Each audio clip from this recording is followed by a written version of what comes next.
Welcome to Mixed Combat Radio. It is Matt, JP, and Santiago here today. It's actually tonight here on the West Coast, 8:42 p.m. Bringing it to you late night drive for all you guys commuting out there for Martin Luther King Jr. weekend or whatever you guys doing. But we're going to hear basically because JP wanted to do a show. I know JP reached out and was like, hey, I got like a hot topic or whatever. I got a hot take. I want to burn, so I want a show. And I was like, okay, let's do it. There's obviously some breaking news happening right now that we were talking about before the show. We're going to get to that after we talk about what JP wants to talk about. So, JP, what's up, brother? JP. Man, and it was just yo, Yeah, I'm I got here. you. Yeah, man. It was just a great week of boxing. It was high caliber boxing in my estimation of it. We got to see the two best fighters at 168. We got to see a showcase for Erislandy Lara, and we also got to see a outcoming for the young boxing star who is Gervonta Davis, and he proved to be such. For me, I really enjoyed the DeGale Badou Jack fight, and for the first time ever, guys, Max Kellerman's analogy finally applies to a fight. That stupid ass rhetoric he keeps saying, where you judge a fight and at the end you say, who would you rather be? I think that finally applied in this fight with James DeGale and Badou Jack. Reason being is because you felt at the end you'd rather be Badou Jack. But the best part about this, I thought the scoring was perfect. I scored that fight a draw. I scored the 12 rounds and I scored it a draw. That fight was scored perfectly. Another thing that's getting lost in all the bullshit going around since the fight is the heart and championship grit that James DeGale showed. Boy, I'm a fan now of that guy. Big fan of James DeGale. Think about how many fighters out there would have folded the tent. His tooth didn't get chipped. His shit came out from the root. Like the whole fucking 2-inch tooth fell out his shit. Like, and how many guys would have folded tent, taken too much punishment with too much time left on the clock? And James DeGale came out there and snatched the 10th and 11th, I believe, after the tooth without the round after the tooth fell out. He came and took the next round.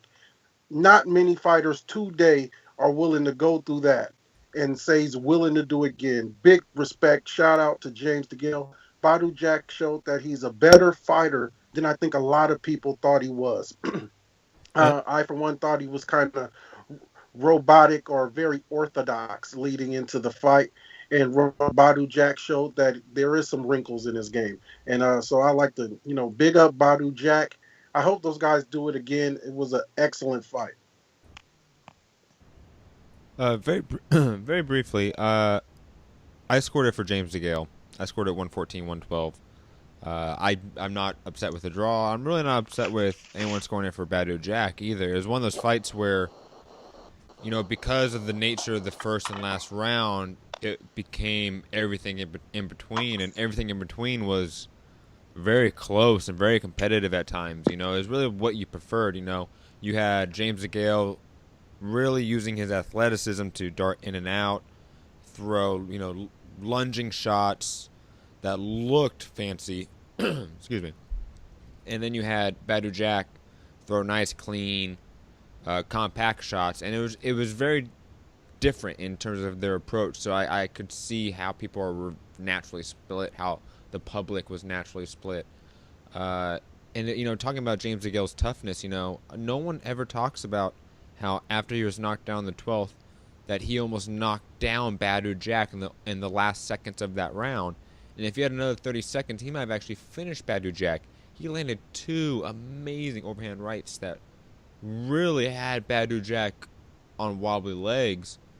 And only because of the nature of how the round being almost over, he survived. And no one ever talks about that, and they only talk about the knockdown. And that just goes to show you how DeGale, even when knocked down, comes back up and keeps throwing. And I don't think anyone watching that is now not a fan of James DeGale.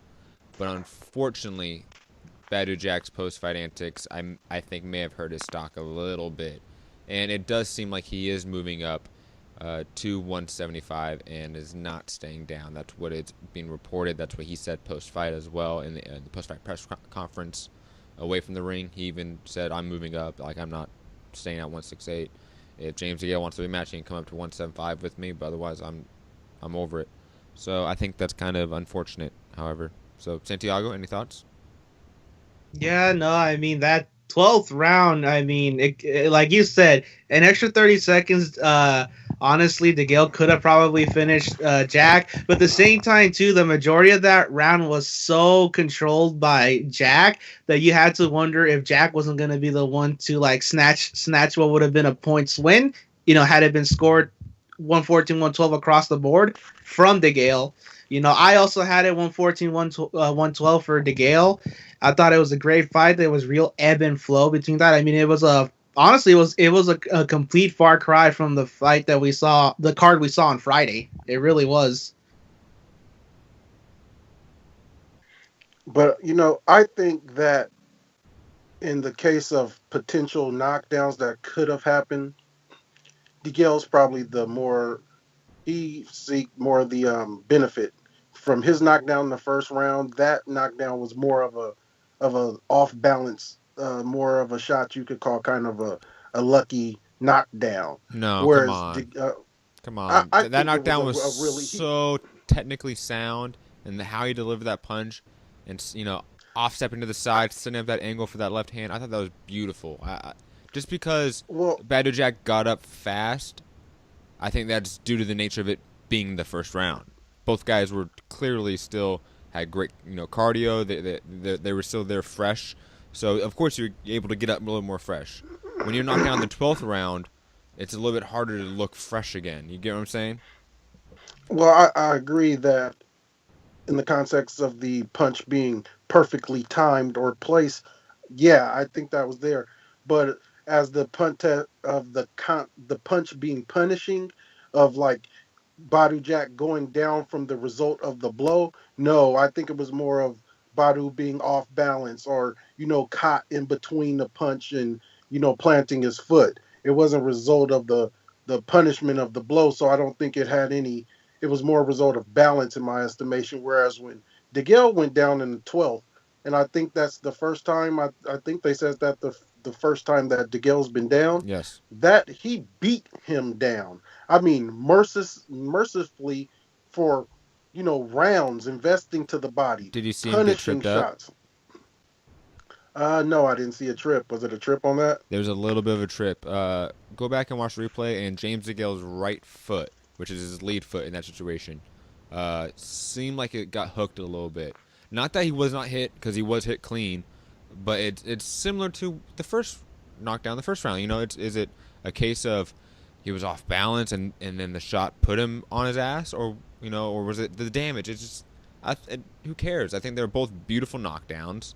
And I think because of the nature of them being the first and last round, the automatic 10-8 scoring due to those knockdowns, they become negated in a sense. But I really want to quickly ask you, does this fight show the lack, or not the lack, excuse me, does it show the flaws of the 10-point must system?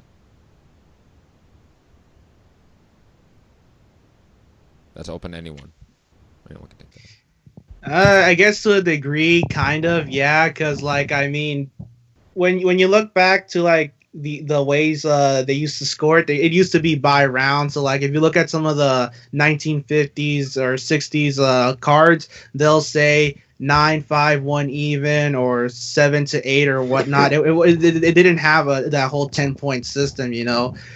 Uh, and honestly, the 10-point system is very subjective because had he not gone down, most people would probably have been inclined, based on how Badou Jack controlled most of that round, to have given him a 10-8 round for that, in my opinion, at least. I still think that everyone's more inclined to want to, rather than give something a even. We always want to say someone edged it out. So I think the 10-point system is fine how it is because we're always going to want to give someone.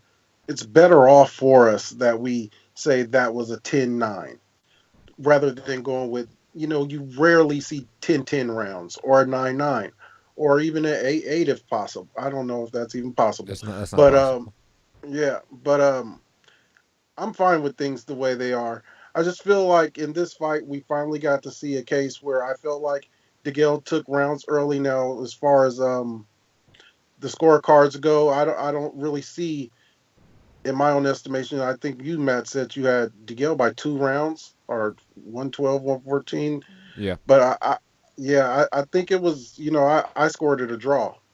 I scored that thing straight draw. The knockdown in the end evened it up. And I think if anyone, it's hard for me to see how you guys felt like DeGale took 2 more rounds in there when Badou was clearly taking the momentum of the fight from, I say, 4 through maybe even 9 to 10. It was a clear. It felt like Badou was almost starting to really No. dominate the fight. No, I don't see that at all. No, I think the fight was this. Okay, I do think that the facial damage could be chalked up to genetics. I think James DeGale has always had a predisposition to getting bruised up and cut up. If you look at like the Lucian Bute fight, he swelled up in that one. If you look at the Porky Medina fight, he swelled up in that one. So I think he may just be genetically predisposed to that. So I don't factor in him being swelled up. I don't really factor in the tooth being knocked out because of his mouthpiece being out at that time.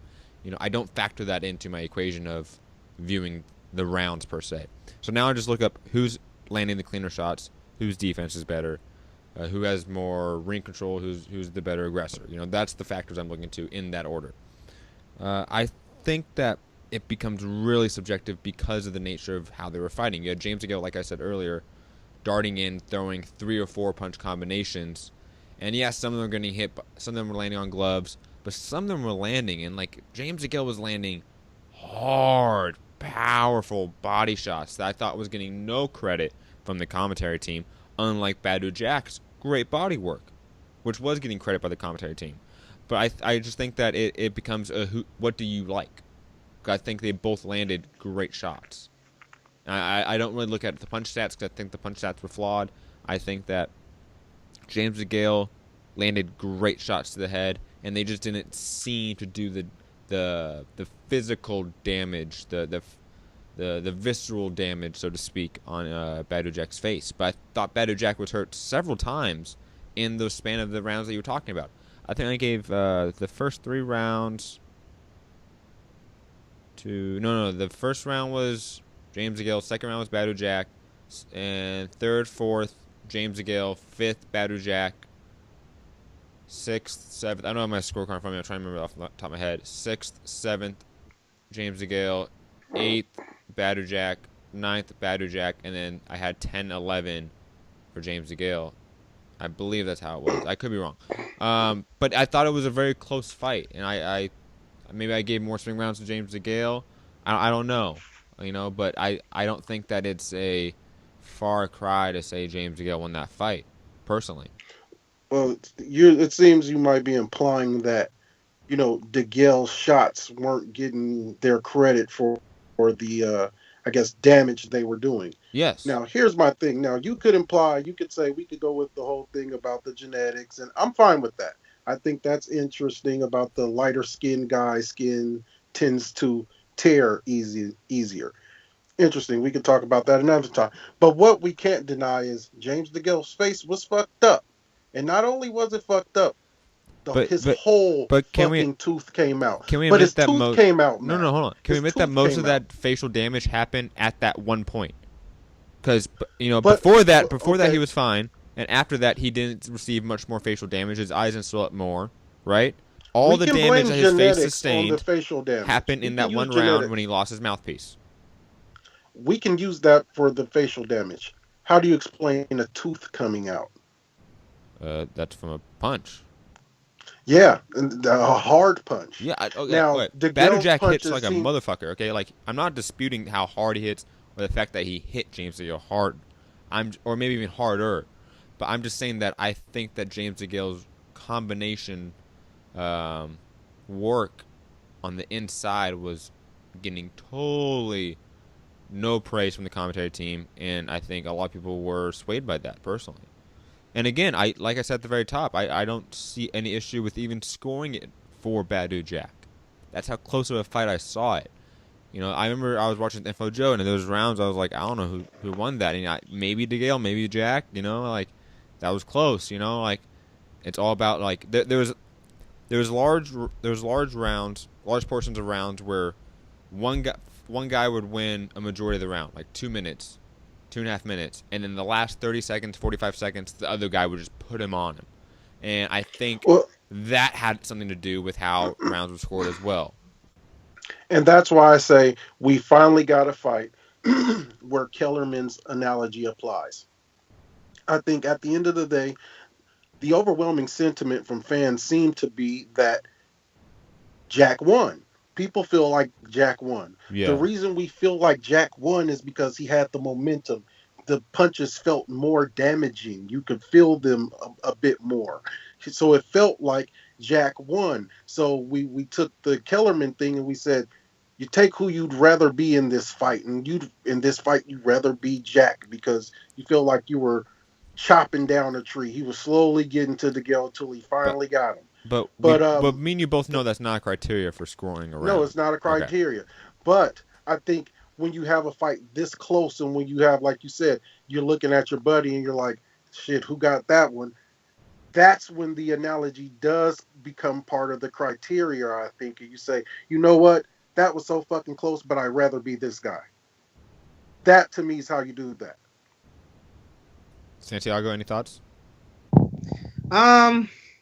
Honestly, I'm of the opinion that, you know, just like, you know, you can't always blame genetics for how a person's face turns out. You can't always use how a person looks to dictate, oh, that person probably, you know, won the round or won the fight, because at the end of the day, I've seen my fair share of guys with fucked up faces that clearly won the fight, you know, so it's kind of like, I had it for DeGale, and I was rooting for Badou Jack. I picked Badou Jack to win, but I'm not mad with the scoring from either you, JP, or the official scorecard, which is basically what everybody has. You know, JP scored it a draw.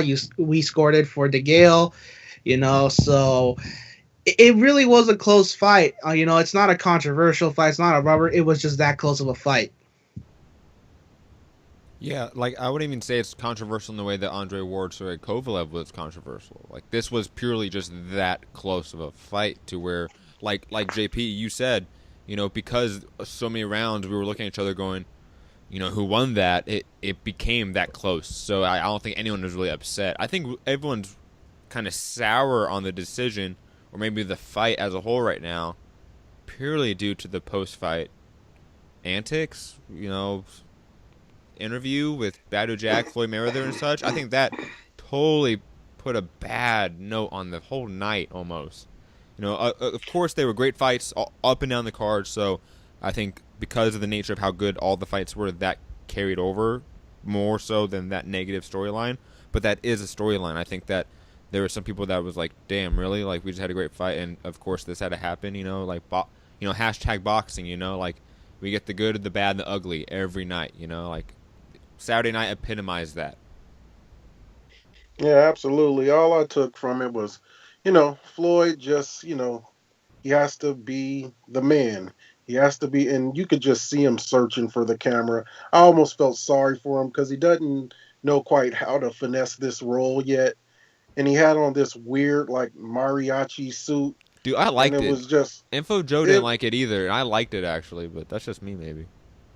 He's weird, man. It's my guy, but I just understand him. I don't look for him for anything other than jewelry and boxing. Other than that, I don't look for him. So I just keep him in his compartment so I'm able to tolerate him. Any final thoughts on this fight? Not more than what we've already said. I mean, like I said, Saturday was a far cry from what Friday was, in my opinion. I mean, these were all a great card. I mean, and like you said too, Matt, this isn't a fight that you can really call controversial either, because when the draw was announced, I was like, I'm okay with the draw. I really am okay with the draw. So, I mean, that's just my take on how that entire night played out. And man, before you close it, man, I just want to, you know, let everybody know James DeGale is the truth, man. I'm serious. I've seen fighters fold the tent way before the amount of punishment he was taking. That guy was hurt. The fucking tooth came out, the whole tooth, not a chip, not, the fucking guy bit down and still took rounds. Championship determination, even, so shout out to DeGale, man. I'm a fan. Yeah, and I thought that the way DeGale acted in the ring in the post fight interview was just classic British, right? Like, just low key talking shit, but like touching Badou Jack, touching everyone, like almost being offensive, but being hysterical. He could barely even talk because his mouth was all fucked up. But it made me just want to see him again. Like it made me want to go. Like I wish he was fighting again next weekend. Because he's entertaining. Yeah, no doubt. Shout out to Badou Jack, James DeGale, man. I hope they tie it up again. Badou says he can't make it. That's understandable. But And James DeGale, very quickly on the what's going to happen next. Badou Jack and Callum Smith are ordered for a purse bid on February 17th. In my opinion, that's not going to even come to happen because I do believe Badou Jack is going to move up. But there's stuff moving within the division. I think the sanctioning bodies are going to move ahead regardless of the rematch that the public may want. But go ahead. no man, I'm good. What's up next? Do you want to talk about Gervonta Davis against Jose Pedraza? Oh, sure, man. You know what? It was kind of the culmination. This was the fight to where we're gonna say he's legit or he was just all hype. And a lot of people were picking Pedraza going in. And I've seen a lot of very interesting things now. Davis, after the fight, said, I was just looking at the pretty boy Floyd footage. And I didn't look at Money Mayweather. I was coming in trying to be pretty boy Floyd. And he did that. The precision, accurate punches with power on them, but just even more than Floyd used to be. Fast, a little faster, a little more pop on him against a bigger guy. This is at 130. So Davis is only 22. It'll be interesting to see how high he can carry his power up. But I think he did a fantastic job. Unfortunately, I think his downfall, in the foreseeable future will be that skin issue again. He bruised up and he bleeds really easily. It doesn't seem to take a lot of big punches, but he gets bruised pretty easily. But Pedraza came in there, and it looks like Pedraza was in there with the mindset, okay, I'm going to get in this kid's chest. I'm going to show him I'm bigger, I'm tougher, I have more experience. I'm going to let him shoot his load. Then I'm going to just wear him out. But the problem is Pedraza did that. And then in the fourth round, his corner said, okay, turn it on. Pedraza turned it on, and he won that fourth round. The problem was he had shot his load, and that's what he didn't expect. Gervonta's investment to the body in the fight early on, and just those sharp ass punches, uppercuts from everywhere, you know. And by that time, it was over for Pedraza, and the end was inevitable. Santiago? Yeah, no, I'm pretty much with JP on that one. I mean, I had picked Gervonta to beat, Jose Pedraza long before, the fight had been officially announced. And, a lot of people thought that I was picking him because of the whole Mayweather Association, so I'm glad that I was not only right, but that he showed that he could adjust because, I expected Gervonta to be the one to come forward, try to put the pressure on Pedraza while he tried to stay on the outside. Why Pedraza came in with that game plan or mindset of trying to out tough a guy who clearly had the power to, put the work in is beyond me. But there was only one round where it was obvious, and that was pretty much it. That Pedraza won. After that, it was pretty much Gervonta. And really, like JP said, I think he's probably susceptible to being easily bruised, easily cut. I'm more concerned about, how he looked tired near the end of the fight. So I'm hoping that he can rectify any stamina issues that he still has in his training camp. I thought that Gervonta Davis showed us that he is the real deal in almost every conceivable way. He shows that he has a great chin. He shows that he has better cardio than we expected, especially after that first couple rounds, because he really upped the ante and upped the volume, and especially since he throws with everything he has, almost all of his shots. I really expect him just to fade away, and those rounds he would take off. And in the moment in the round, I thought that he was gassed. I was like, oh man, he's gassed. There it is, he's done.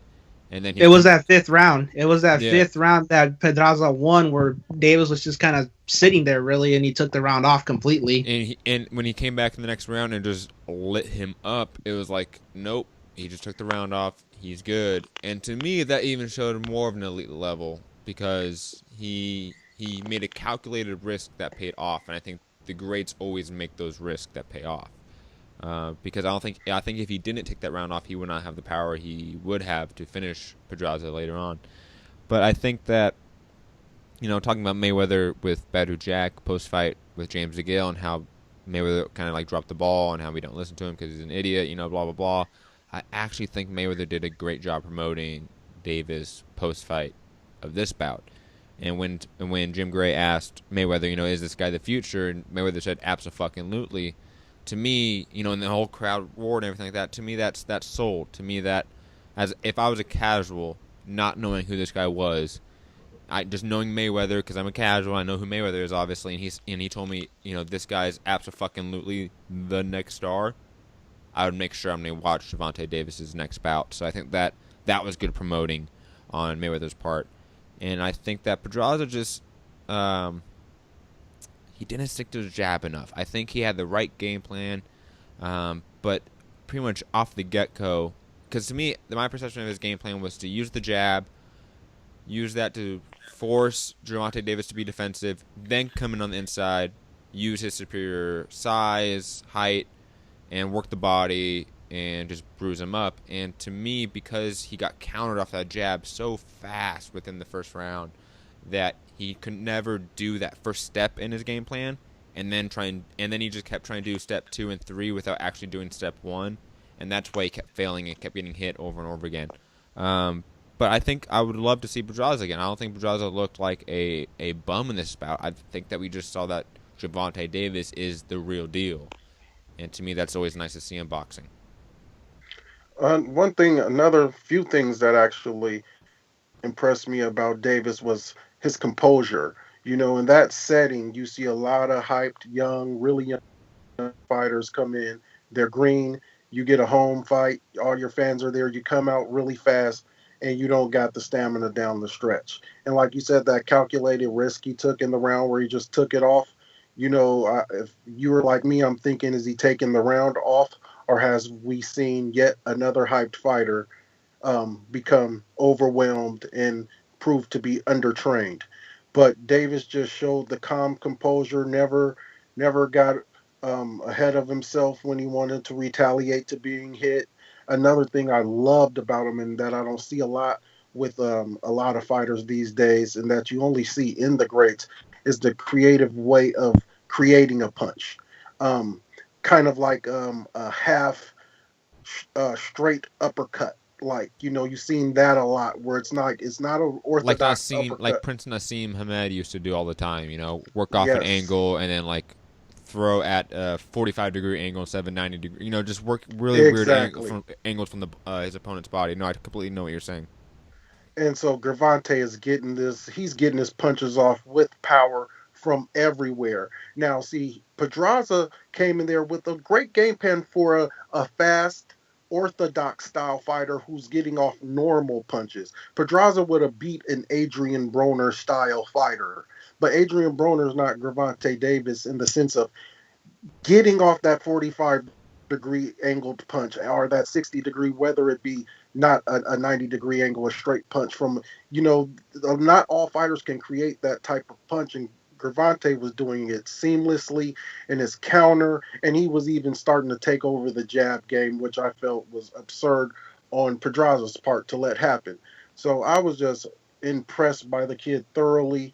I can't wait to see more of him. I mean, he's hitting these guys hard at 130. So I'm thinking, why not 135 if something presents itself? I bet you Mikey Garcia don't want it.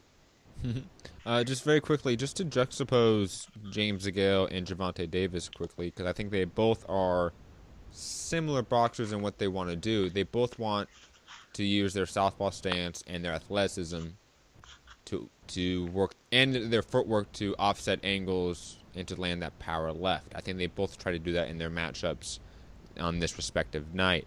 And to me, the reason why James DeGale almost not failed, because I still thought that he won, obviously, but how he struggled more in that game plan and that style than a Gervonta Davis is because I think James DeGale isn't the type of athlete that Gervonta Davis is. I think Gervonta Davis is an incredible athlete.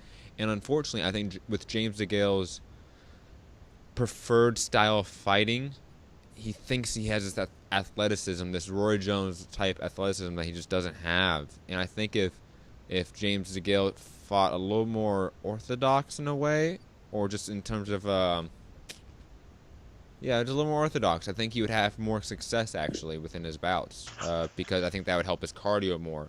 Because to me, he's doing way too much, and when Davis does all this, way too much, I'm using air quotes here.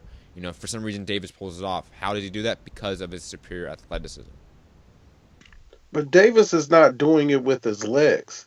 Davis is not doing too much with his legs. This is all hand creativity. No, This no, is no, no. creating. Davis does both. That's the thing. James DeGale can only do it with his feet.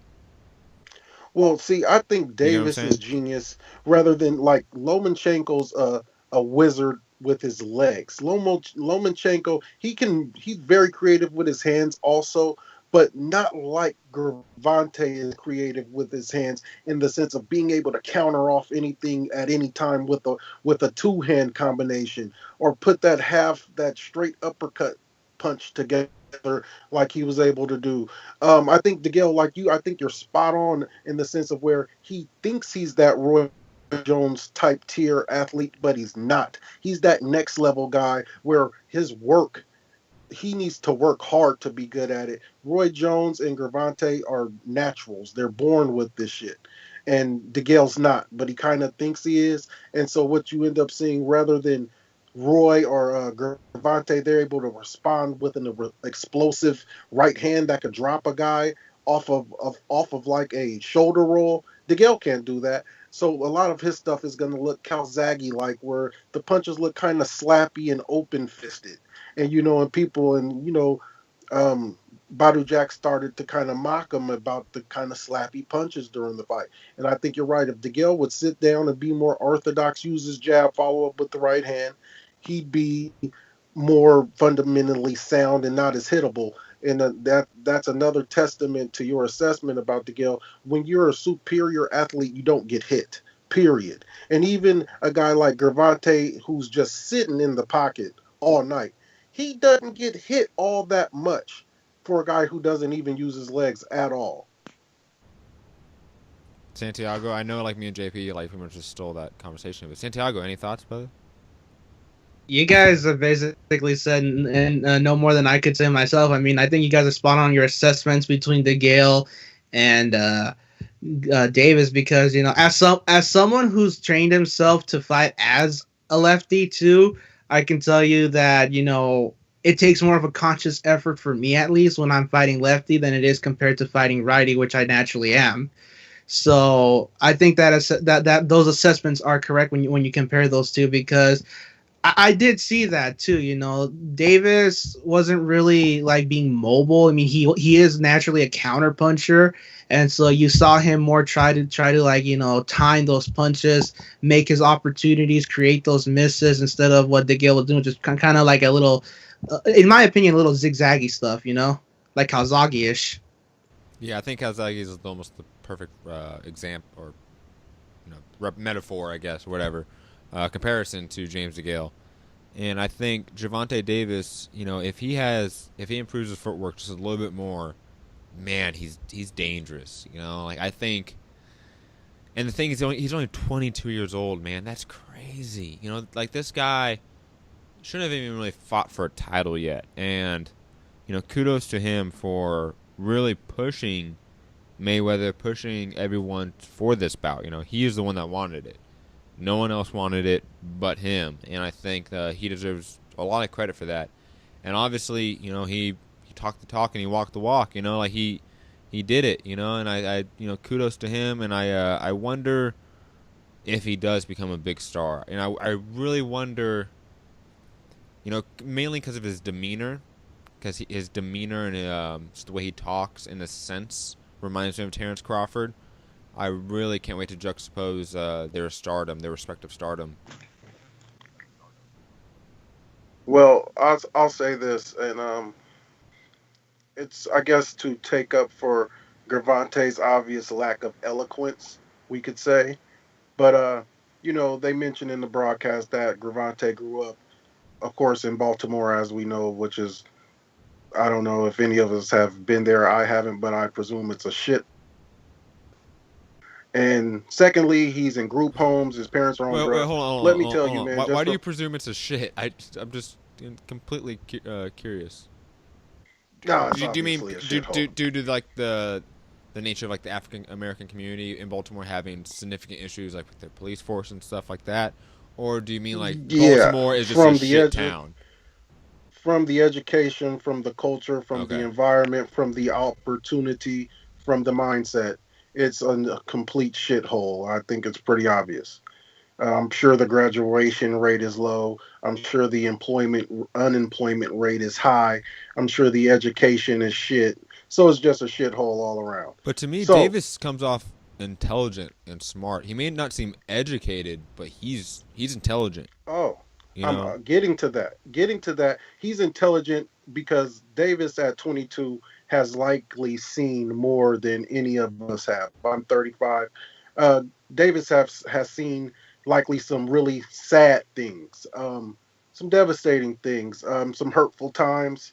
If you're a kid going through the group home system, it's not a lot of love and attachment there. So you make your way. This is a tough kid. Uh, all this showtime and lights and glamour, he don't know about it. This is foreign to him. He, like he say, he a real dog, man. This kid, if it weren't for boxing, who knows what actually be going on with him. So, coming from that place, man, and just I'm happy for the kid. I think that he doesn't, unlike a guy like Adrian Broner, who actually at some point in time actually was Gervonta Davis a few years back. Davis isn't going to get overwhelmed by the new jewelry he's able to buy. He'll stay in the gym. He'll stay hungry. He's gotten better every time we've seen him out. He improved significantly in this fight since the last fight. So very excited for it. You were cutting out a bit there, JP, but we pretty much got what you said. Uh, I'm gonna say one thing, and then you can wrap up this topic, Santiago. I just want to say that comparing him to Adrian Broner, I think was a where I was gonna go to, because he does not seem like he has that innate character flaw that Adrian Broner has. And it's not saying that like Adrian Broner was always the way he was or is or whatever when he first started out, but we could all tell that he was going to take fame in a really hard way, in a sense that he was going to handle it not the best way. We just always could tell with just his demeanor, the way he acted. He was that like that high school clown, like everyone know he's kind of a joke, and he's going to. So if you throw a bunch of stardom and money at a high school clown, how are they going to take it? We all kind of knew that. With Davis, I don't get that at all. I get that almost steelness, that reservedness, that he is like you've said, JP, like, that he's a lot older than what 22 is. That he seems way wiser than and beyond his years. I think that Davis has a good head on his shoulders. I think he has a very independent head on his shoulders, and in a good way. I think some of the issues we saw with Broner are not going to happen with Davis. I think that's something that's really to be happy about. Yeah, Well, Davis has a level of mental maturity to him that I feel will serve him well. You know, when I look at Davis, he's the kind of fighter to me that when I look at him, he's the kind of fighter that basically says, you know, in a nutshell, I may not be great at talking, but I do my talking with my fists. I do my talking in the ring. You know, he's had a hard scrabble life. You know, and I feel like with you, Matt, that you know the fame isn't gonna get to him the way it did to Broner. You know, who got cocky, arrogant, did a lot of questionable things to try and keep himself there. You know, searching for the spotlight. And I feel like maybe the fact that he isn't exactly fond of like doing interviews may help him. JP, you wanted to say something? I think. no, man, I'm good. I'm ready for some Erislandy Lara talk. You really want to talk about that guy or that fight? Really? Fuck yeah. And Why? Come on. I'm gonna tell you. Now, for any logical human being, I think it's fair to have an opinion. However, when new information is available, I think it's also fair to reassess your opinion once that new information becomes available. Agreed? Agreed. So, watching this Lara fight, and I'm like, okay, I understand who he's fighting. But just looking at it now, first of all, before I even go into that, um, I'd like to give a shout out to Ronnie Shields because in the last two times we've seen Ronnie Shields, what have we seen his fighters do? We've seen his fighters get one punch knockouts via the uppercut. Now that's direct tutelage from what Ronnie Shields is doing in that gym. He's showing those guys how to do that. But straight to the fight, man. I realized, okay, Lara, he has bar none type reflexes. You know, just every time the guy would flinch, I'd look, because I'm just watching Lara at this point, because all I'm thinking about is Triple G. Because to me, that fight's still in my mind. I'm like, okay, people threw it out like it wasn't anything we should consider. The guy's reflexes are super quick, and in this fight, you've seen him sitting down on punches. Now, you could give that as because the guy he's fighting, he didn't have anything to worry about much. But he's sitting down on punches. These punches are straight, they're sharp, they're hurting. And I started to think, and I'm thinking like, okay, Kell Brook was able to in a couple of rounds, you know, bruise Gennady up. And then I also seen Gennady get frustrated, you know, with a lesser athlete than Erislandy Lara, a far lesser athlete, and to me, a lesser puncher, and a guy with less tricks up his sleeve than Erislandy Lara, less caliber and pedigree than Erislandy Lara Kell Brook. And I thought to myself, you know what? If we got in a fight and Lara came out early, landed some few hard straights here, and made Gennady miss here and there, we'd see Gennady get a little reckless and frustrated. And then, you know what? Maybe what if Lara could keep that up a while? And we get into like the seventh, eighth round, and Gennady's a little tired. And I just started to wonder again, guys. And I thought to myself, you know what? I fucking want to see that fight. Bring that shit on. And that's what I took from the Lara fight this weekend. What you take from it? Santiago, please take this god awful topic. Sure. Honestly, JP, I would have to agree with you. If we're making the comparison between Lara and Kell Brook, I would have to agree with you. Um, Lara, I feel is also an underrated puncher because, like, you know, if anybody saw his knockout of Ronald Hearns, they know he has power. But the thing about Lara is that he like he's like That's sometimes Ronald fucking Hearns though, man. That's not Triple G. Like, come on. Like, he beat Yuri Foreman. Like, that's cool. Like, do you know who I want to see Laura fight? And it's not Triple G, because like that doesn't matter. I want to see him fight Andrade. That's a fight that really matters to that division. To 154, that's a fight that's big. Yeah, that's a fight that's big. No, for sure, And man. that's I'd love Andrade's way to get to the Charlo brothers is to beat their best boy and best friend as Erislandy Lara. And Lord, but will Lord take it? Come on. And that's a storyline right there too. You have a storyline that stretches from Lara all the way to the last Charlo brother. But can we agree on Erislandy Lara is a better athlete, a better fighter in almost just about every way conceivable than Kell Brook? Yes. So if we now we could say, hey, that fight ended in 5 rounds, Gennady. But what I did see in Gennady, rather than the demolition that was Kell Brook, was him get frustrated, was him get tacked, and him get bruised from that shit. But to me, Kell Brook's best work in that round, in the fight, was in the second round, obviously. And I think most of his great work was done on the front foot, going forward, throwing combinations, which is something that Lara just doesn't do. Laura's there for a counter. He's there to set up a quick, hard shot. He's not there to throw combinations on any guy. And to me, when you have a pressure fighter against a outside fighter, and that pressure fighter is going to throw a lot of combinations, a lot of volume, and the guy backing up doesn't throw a lot of volume back, that's a recipe for disaster, no matter the other factors involved. And then you add chins like Triple G's chin, and then just becomes almost like a non-topic to me personally. Now, would that be a better fight than the Kell Brook fight? Of course, but then again, that fight was shit. So that's my personal Hey opinion. man, I agree, but I think Erislandy Lara has learned from the Canelo fight. I think he will put some pressure on that front foot. I think he can. I think he has that in his bag of tricks. I think he came out with the wrong game plan for Canelo. He just said, "Hey, I'm going to show you can't hit me all damn night," and he thought that win. And in many people's eyes, it did win, but it was distasteful.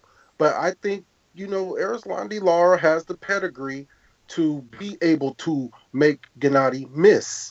Like, I'll put it this way. And Hold on. If Laura beat Triple G by like a points decision, I wouldn't be shocked.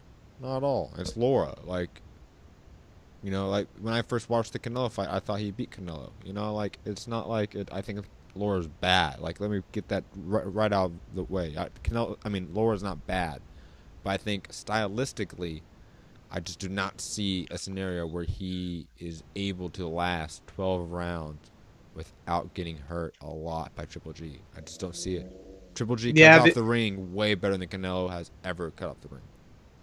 yeah. I mean, Canelo is by nature a counterpuncher too, whereas we've seen different facets to Triple G's game. So like, I could see basically like maybe the first maybe 2 rounds looking like a combination of Lara Canelo and Golovkin Brook, but once he has him hurt, that's pretty much it. Because unlike Canelo, who kind of seems to have trouble trying to pursue him, I don't see Triple G having that problem. yeah, you guys are probably right. Maybe I'm just fantasizing. You, That you, happens. you just hate Triple G, JP. Come on. Well, No, no, yeah, sorry. You don't hate Triple G. You just hate his fans, and I don't blame you at all. and I'm a flow mo, so the descriptions fits, the shoe fits. You might as well wear. So hey, how can I? Let's get some Granados Broner predictions. Early predicts. Ooh, Man, I'm gonna come out early and take Granados, you're but crazy. I but You're but I crazy. have to. You But know I'm you're thinking insane, like, oh, right? fuck, dude. He isn't I Maidana. don't. He is not Maidana. Maybe you're right, but that's why I tend to say it can't be because they've sparred. He's had him in his training camp, so he wouldn't be bringing him in for a fight. And he's had him in his training camp if he knew he could beat him. I'll put it this way. I think Granados showed off and got a big win against a highly touted and completely unproven prospect in Amir Ahman. And he got so much hype off that win that I think people have forgotten to go back and watch that fight and to see how competitive and close it is throughout. And even though he gets the finish in I think like the 8th round or like the 7th round or something like that, Ahman, remember, knocked him down flush with the right hand at the beginning of the first or second round. Broner has way more power than Amon. He's a way better boxer. Defensively, he's more sound. And even though Broner has defensive flaws that we've all talked about in the past, he is obviously a better defensive fighter than Amir Amon. So I just don't see Broner losing to Granados. I don't see Granados also having the power to put away Broner. Broner has survived some heavy hitters like a Maidana. So I don't see it personally. I think it's going to be a really entertaining fight, just because of the style clash. But I'm picking Broner, either by a late stoppage, like an 8th round, 9th round stoppage, or a points wide decision. Yeah, no, I mean, for me, I see it this way. I see it that if we get the Broner that showed up against Sean Porter, I can see, Granados winning. But if we get the Broner that basically showed his mettle against Maidana, I have to give it to Broner. As much as I hate the man, I have to give it to Broner.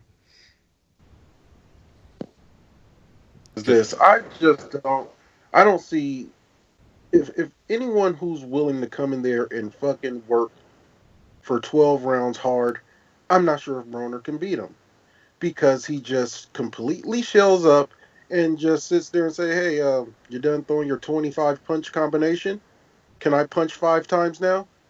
Okay, thanks. Go ahead and throw 25 more punches at me. I'm gonna shell up." I mean, like, this shit is retarded, dude. Yeah, You don't JP. even have. Yeah, JP, you're basically the same mindset I am. You feel that what really will kill it for Broner is that he's going to sit there too long, and as a result, he'll lose rounds. I don't see Granados knocking Broner out at all. If he's gonna win, as far as I'm concerned, it's gonna be by points. I can see Broner knocking out Granados. Broner, I can see, winning by either points if he's lazy but still defensively responsible, or by knockout if he's being serious about the fight. I just do not know if he can win a fight where a guy is throwing volume punches. And Granados is one of those type fighters who's going to come in, and if Broner does that Broner shell up, he's going to throw 25 punch combinations where maybe 2 or 3 glancingly land, but it just took a minute out of the fight and you did shit. You got out once he stopped throwing the punch, you said, eh. And then you shell up again for another 25 punch combination, dude. It's fucking ridiculous. Those sound effects for those punches were so pathetic. Oh my god. Any final thoughts on Broner Granados? Anyone? You already have my opinion on how I feel the fight could play out for either guy, so I have nothing more to say to that. I love to see him win. That guy provides enormous entertainment in my life. I wish he could win, and so we can get more of them. But I just feel like, if Granados comes in here and is just willing to work, we'll get that classic AB, man. Okay, do you guys want to discuss this breaking news that we have, or do you want to head out and make that a separate show? Man, I need to break out, man. Let's do that one later. All right, sounds good. This has been a great episode. It's been a late edition here on the West Coast. It's 9:35 p.m. man. Look at us hustling. You can find me at Mixed Combat News on Twitter. Obviously, go to patreon.com/Mixed Combat Radio to support our show. So I can help pay these guys like JP and Santiago who spend their late Monday nights, rocking out for an hour and a half with me. So please help out, support. Also, Facebook, Mixed Combat Radio. Pretty much all platforms you can go to, just Mixed Combat Radio. JP, Santiago, any final thoughts, social media information, etc.? Hey, where are we with Brooke Spence? So far, Brooke came out today and said that his team wants him to go to 154, but he wants to stay at 147 and fight Amir Khan. I kind of thought I seen some connection with him and Spence somewhere in the headlines. They got another 4-week extension, remember? Alright. Oh well, yeah, nothing here. Follow me on Twitter at Family First Heavy Handed J. Anybody who wants to go ahead and follow my social media, you can find me on Facebook, facebook.com/SANT731.